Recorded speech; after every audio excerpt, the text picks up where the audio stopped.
Apa fungsi trik ini? Hancurkan untukku. Pria itu berteriak keras. Gelombang kejut yang tak terlihat segera menyebar, dan Xiaoyan, yang berada ratusan kaki jauhnya, merasakan sesak di dadanya. Gelombang suara menyerang dan jiwanya tercengang.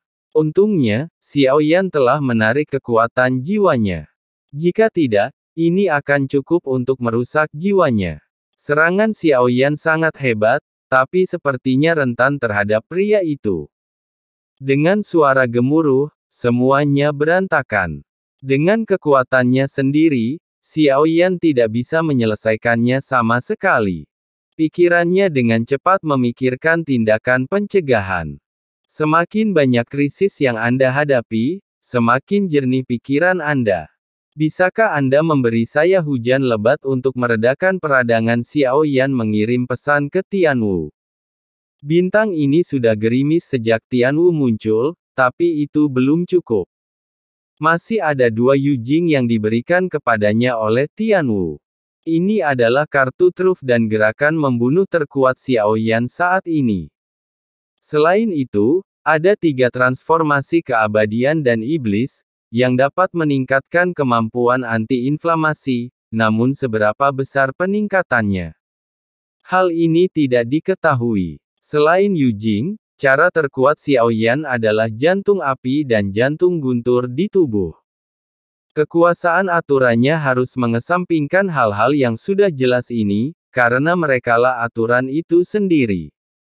Xiaoyan segera membuat perhitungan dalam pikirannya tentang cara yang dia miliki sekarang. Meskipun ada kesenjangan kekuatan yang sangat besar, Xiaoyan masih memikirkan cara untuk menang. Jika hanya ada satu titik ketakutan saja, maka tidak akan ada kemungkinan untuk memenangkan pertempuran ini. Hujan deras datang. Xiaoyan tidak menghalangi hujan dari Luo Zi.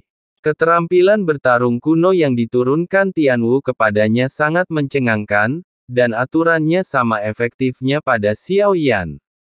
Auranya mulai meningkat terus-menerus, dan bahkan jika aura pria yang bergegas ke arahnya menyebar untuk menghalangi hujan, itu tidak dapat sepenuhnya menghalanginya. Saat awan dan hujan berubah, Xiaoyan melambaikan tangannya, dan air hujan berkumpul dan berubah menjadi air.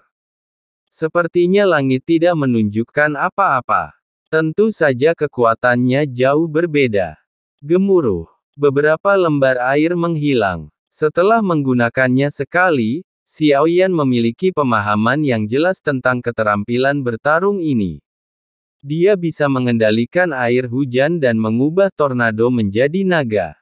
Hujan yang turun dari hujan deras ini bisa menjelma menjadi apa saja tergantung anugerah dari langit. Pikiran Xiaoyan bergerak lagi, dan semua air hujan di sekitarnya melonjak, dengan cepat mengembun menjadi kepala yang besar. Monster macam apa ini? Ukurannya sangat luar biasa sehingga tidak ada manusia di dunia ini.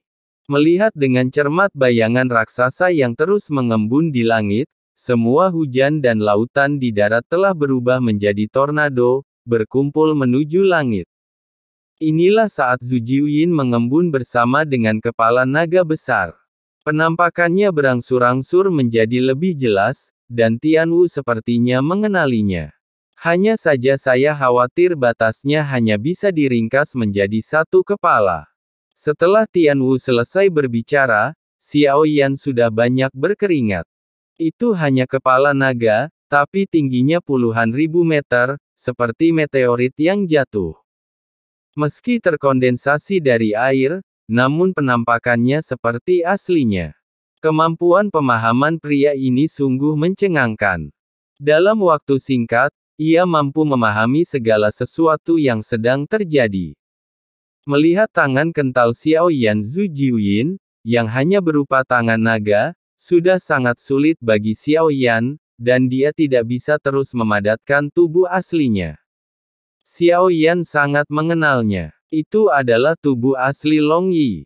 Tangan Zhu Jiuyin yang terkondensasi oleh air hujan, di bawah kendali Xiaoyan, menelan pria itu. Meskipun yang terakhir terus mengalahkan serangan Xiaoyan, dia masih tidak bisa mendekati Xiao Yan. Trik Anda ini tidak lebih dari belalang sembah yang mencoba menipu. Pria itu sedang melayang di udara. Dia menarik napas dalam-dalam, seluruh dadanya membengkak, lalu tiba-tiba dia membuka mulutnya.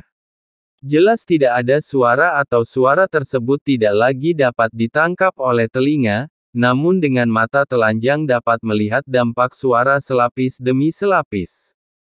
Tangan besar Zhu Jiuyin terlempar dengan keras dan mulai menghilang karena pengaruh gelombang suara. Di saat yang sama, Xiao Yan segera memanfaatkan kesempatan itu setelah melihat ini, mungkin waktunya singkat. Ini adalah salah satu dari sedikit peluang untuk menunda.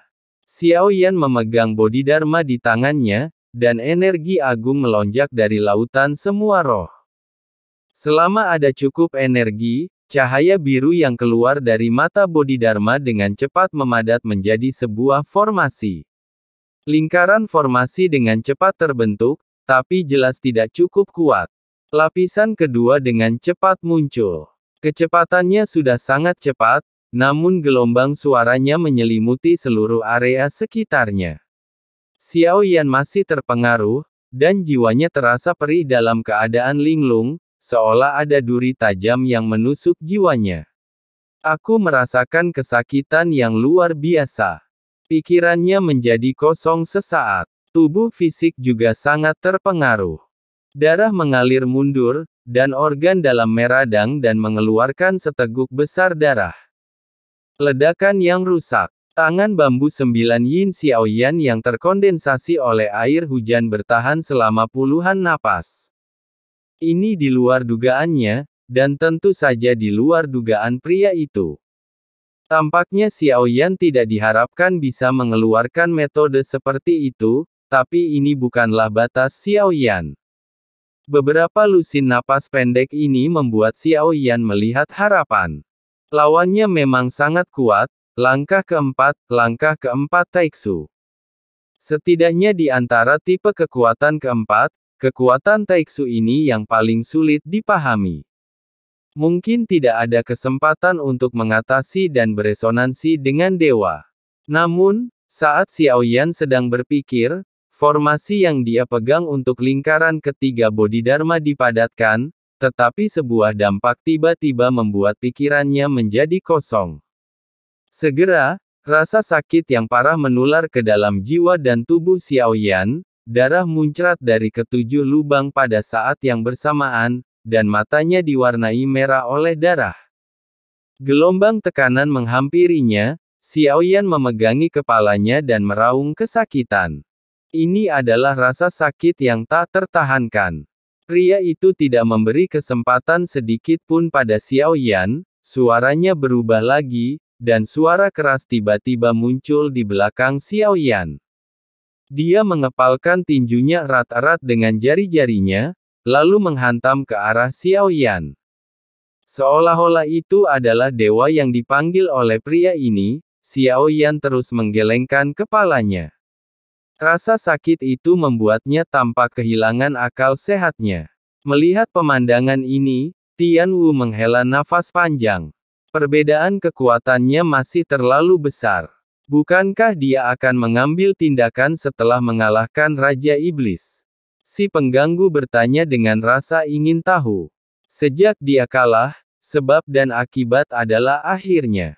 Saya telah banyak membantunya, dan saya tidak dapat membantunya lagi. Ledakan. Pada saat ini, 3 lapisan formasi muncul satu demi satu di bawah Xiao Yan. Kekuatan pengekangan naik ke langit dan patung raksasa yang menabrak Xiao Yan segera menghilang.